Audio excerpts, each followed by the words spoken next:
promessa de Deus se cumprir na nossa vida, para que não pegamos atalhos, não tentamos ajudar a Deus, porque Deus não precisa da nossa ajuda, Ele é perfeito, Ele sabe tudo sobre nós e tudo que precisamos. Amém? E na palavra do Senhor diz assim, Salmo 40, verso 1: esperei com paciência no Senhor, Ele se inclinou para mim e ouviu o meu clamor. Amém? Amém. Aqui diz: esperei com paciência no Senhor, Ele se inclinou para mim e ouviu o meu clamor. Uma das primeiras coisas que temos que entender aqui nesse salmo é que entre esperar e Deus ouvir o nosso clamor, há um tempo, há um certo momento da nossa vida que Deus vai trabalhar para a gente ser preparado para estar recebendo aquela promessa.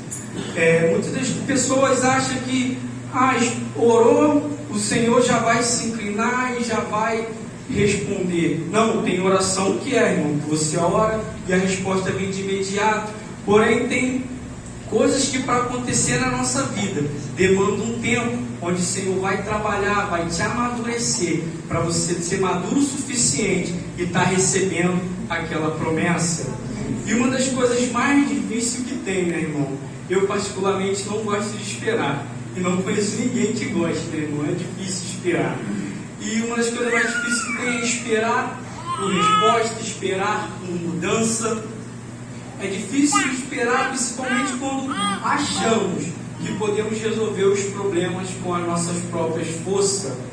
Mas a realidade, irmão, é que quando tentamos assumir o controle da nossa vida, isso nos coloca em situações difíceis, em situações onde perdemos totalmente o controle, por mais que nós achamos naquele momento que estamos com tudo nas nossas mãos, mas aí acontece circunstâncias onde nós perdemos o controle total. Convido o irmão a abrir comigo lá no livro de Lucas, onde vamos ver uma história de uma pessoa que quis adiantar o processo na sua vida e vamos ver o que aconteceu com ele, amém? Livro de Lucas, capítulo 15, versículo 11. Amém? Se podemos ler, digo amém. Amém. Amém. E disse: um certo homem tinha 2 filhos, e o mais moço dele disse ao pai: Pai, dai-me a parte da fazenda que me pertence. E ele repartiu por eles a fazenda. E poucos dias depois, o filho mais novo, ajuntando tudo, partiu para uma terra longínqua, e ali desperdiçou a sua fazenda, vivendo dissolutamente. E havendo ele gastado tudo naquela terra, E havendo ele gastado tudo, houve naquela terra uma grande fome, e começou a padecer necessidade. E foi e chegou a um dos cidadãos daquela terra, o qual mandou para os seus campos a apacentar porcos, e desejava encher os seus estômagos com as bolotas que os porcos comiam, e ninguém lhe dava nada. Aqui, irmãos, nós podemos ver que aquele rapaz não estava preparado o suficiente para viver aquilo na vida dele. Todos aqui sabem que para receber uma herança, você tem um tempo determinado, certas ocasiões tem que acontecer para a pessoa estar recebendo aquela herança. Mas esse rapaz, por algum movido ali, às vezes pela juventude, movido por achar que tem tudo sob controle, achar que pode tomar o controle da sua vida, pediu ao seu pai o controle, tomou do seu pai o controle daquele momento. E ele se encontrou aqui apacentando porcos, que naquela época era vergonha, ninguém era considerado um animal impuro. Ele se encontrou numa situação muito difícil, irmão. Talvez esse jovem naquele momento não pretendesse chegar nesse lugar, mas quando tentamos controlar ou ignorar a direção de Deus, nós nos encontramos em situações difíceis. Irmãos, nós não temos um conhecimento pleno e completo do futuro como Deus tem. Deus sabe o que vai acontecer lá no futuro. Por isso que eu quero que vocês, entre o esperar e o Deus ouvir o nosso clamor, tem um processo acontecendo, um processo onde nós precisamos amadurecer. Amém? Na palavra do Senhor também diz, irmão, lá em Jeremias 7,5, não precisa abrir, eu vou ler rapidamente aqui. Maldito é o homem que confia nas suas próprias forças e na capacidade humana. Como eu falei, irmão, nós não temos o conhecimento pleno do futuro como Deus tem. Deus sabe de todas as coisas. Ele nos prepara para as situações. Deus não deixa a gente assumir. Por isso que Deus nos chama a esperar, porque Ele sabe que naquele momento você não está preparado, que você não vai saber lidar com aquela situação. Quando nos encontramos em situações difíceis, irmão, como esses jovens se encontram, o melhor a se fazer é esperar, é clamar ao Senhor, buscar a direção do Senhor e esperar no Senhor pacientemente, até Ele nos ouvir, se inclinar para nós e nos tirar daquela situação. Quando nós estamos esperando no Senhor, irmão, nós deixamos Deus trabalhar da forma que Ele deseja na nossa vida. Ele vai nos capacitando e nos mostrando o caminho, vai nos amadurecendo para estar recebendo a nossa promessa. Aleluia! Agora vamos começar a ver, irmão, o que acontece quando nós esperamos no Senhor, quando nós confiamos pacientemente no Senhor. Abra comigo no livro de Gálatas, capítulo 4.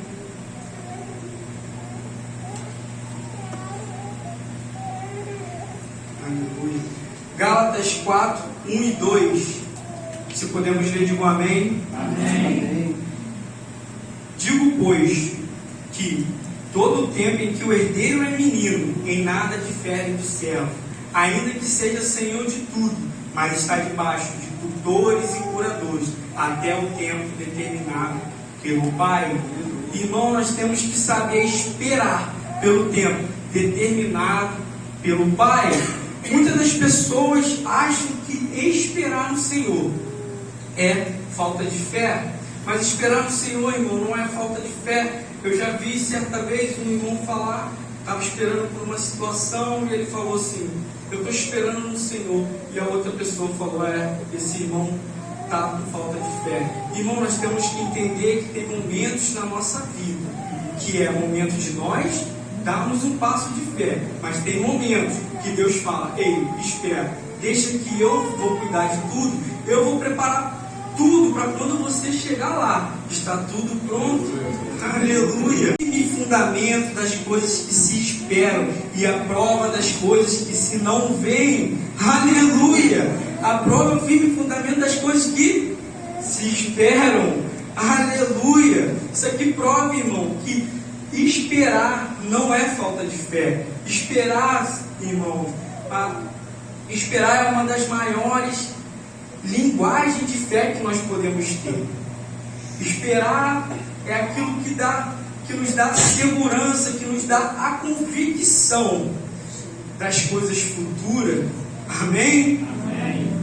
Uma das razões, irmãos, pela qual muitas das vezes aquilo que Deus prometeu na minha e na sua vida não acontece, é porque é necessário que a gente amadureça para viver a plenitude de Deus em nossas vidas. Aleluia. Abra comigo em Hebreus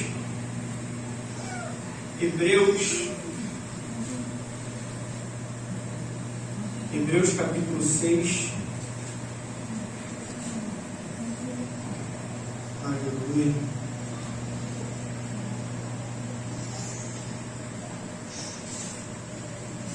Hebreus capítulo 6, versículo 11. Amém? Queremos que cada um de vocês mostre essa mesma prontidão até o fim, para que tenham plena certeza da esperança, de modo que vocês não se tornem negligentes, mas imitem aqueles que, por meio da fé e da paciência, recebem a herança prometida. Lá no versículo 15 agora, irmão: e foi assim que depois de esperar pacientemente, Abraão alcançou a promessa. Aleluia, irmão. Aqui mais uma vez mostra que quando nós esperamos no Senhor, pacientemente e com esperança, com fé no Senhor, nós alcançamos a nossa promessa.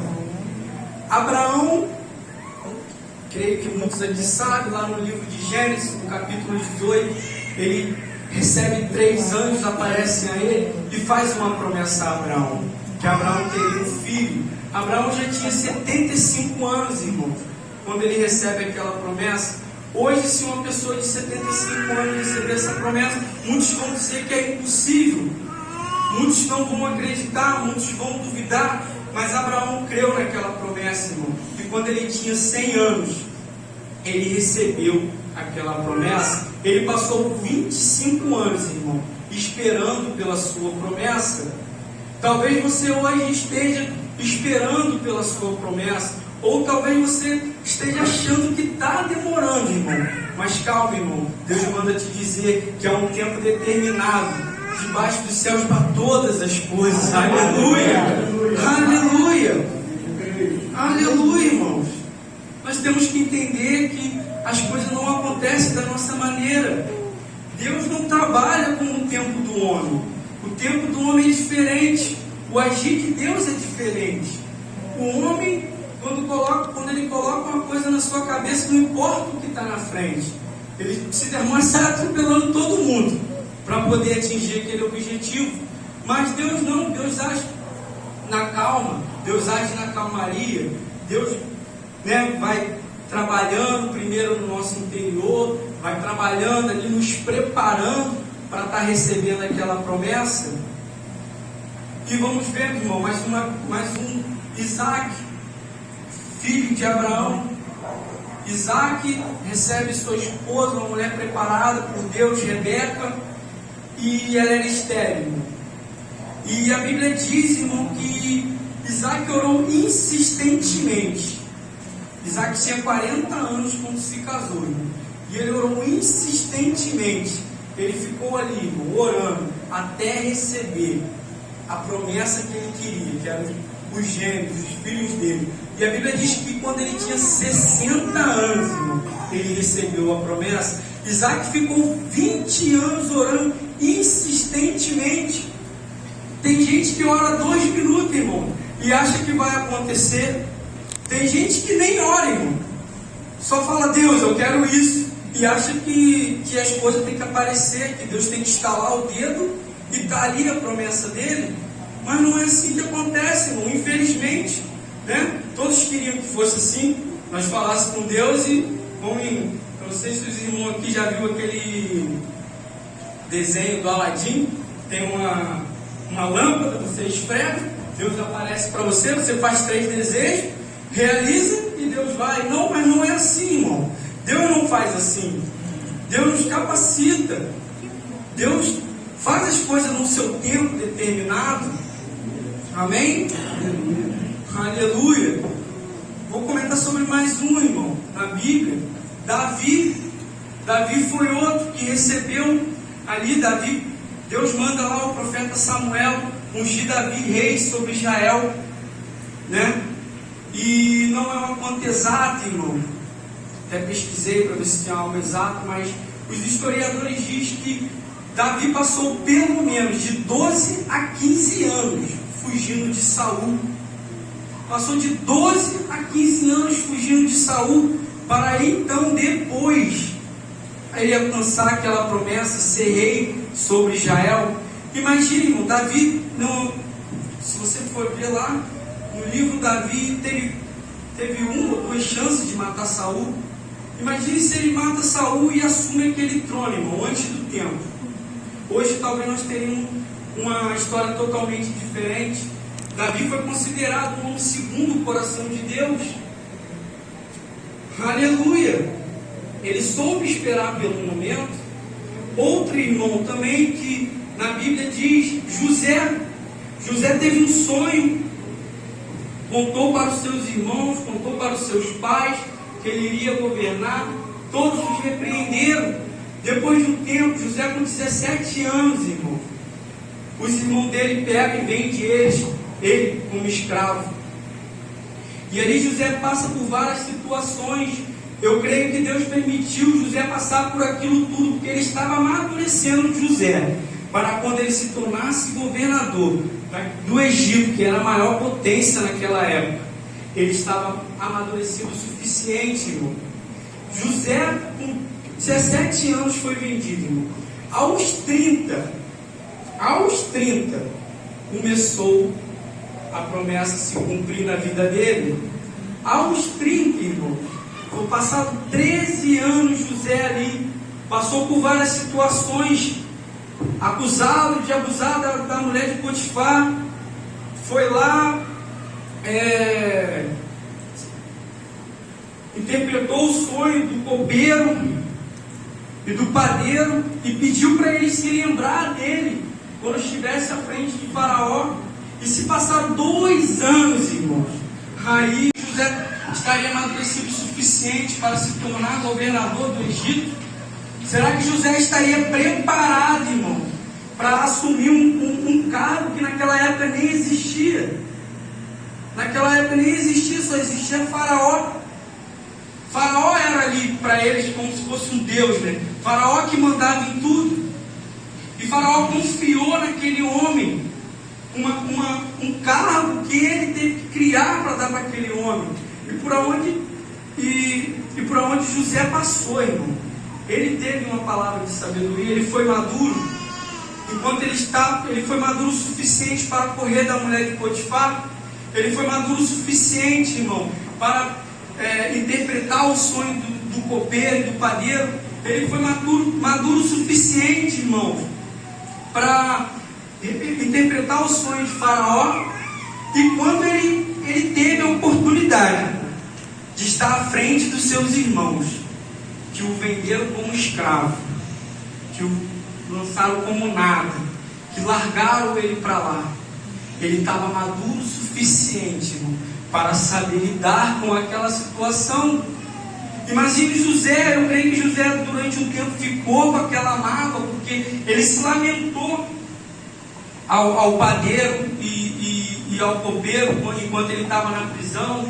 Olha, eu fui vendido para cá como escravo, eu não mereço estar aqui. Eu creio, irmão, que ele estava com uma mágoa profunda dentro do teu coração.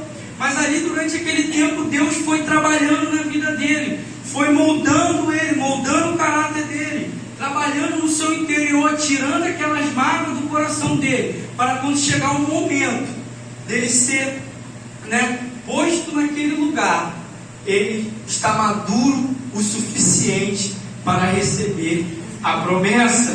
Aleluia! Eclesiastes 3:1 diz: tudo tem o seu tempo determinado, e há um tempo para todo o propósito debaixo dos céus. Aleluia, irmão! Glória a Deus! Irmãos, nós temos que saber esperar, irmãos. Nós temos que saber esperar o tempo determinado pelo Pai. Só que muitas pessoas confundem o esperar com largar de mão, com entregar na mão de Deus e viver a sua vida. Está na mão de Deus, Deus vai fazer. Mas não é assim, irmãos. Nós temos que fazer como Isaac, que orou insistentemente durante 20 anos.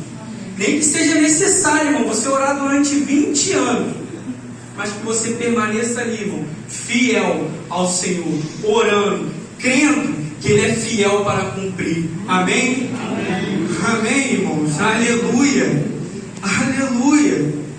Deus é maravilhoso, irmão. Deus é maravilhoso. Aleluia. Glória a Deus. Seja paciente com Deus, irmãos. Sejamos pacientes com Deus, irmãos. Saibamos esperar o momento certo, com sabedoria. Saibamos que o momento que nós estamos vivendo, muitas das vezes nós achamos que Deus nos esqueceu, que Deus não está vendo a situação, que Deus virou o seu rosto, como se Deus estivesse com os olhos tapados. Mas não, irmão. Deus está permitindo você passar por essa situação, porque Ele está moldando o seu caráter. Deus está te amadurecendo para lá na frente, irmão, você ser maduro o suficiente para alcançar a sua promessa. Aleluia! Glória a Deus! Glória a Deus, irmãos! Eu espero, irmãos, que Deus tenha falado profundo ao teu coração nesta noite. Porque quando eu confesso aos irmãos que eu estava bastante nervoso. Não sei se todos estavam, mas é a primeira vez que eu estou pregando. E quando meu irmão veio falar comigo, irmão, faltou meu coração sair pela boca. Ser sincero. Faltou meu coração sair pela boca, porque falar a palavra de Deus é algo muito sério, irmão. E estar aqui em cima ensinando a palavra de Deus é algo muito sério. Eu acho que para a gente chegar nesse momento, nós precisamos ser maduros o suficiente, né? Claro que o Espírito Santo que guia, é o Espírito Santo que fala a sua igreja, aquilo que Ele quer, mas nós temos que ser maduros o suficiente para ser sensíveis, irmão, à voz de Deus, o que Ele quer passar para a sua igreja. Amém? Se coloque de pé nesta hora, irmão, em nome de Jesus.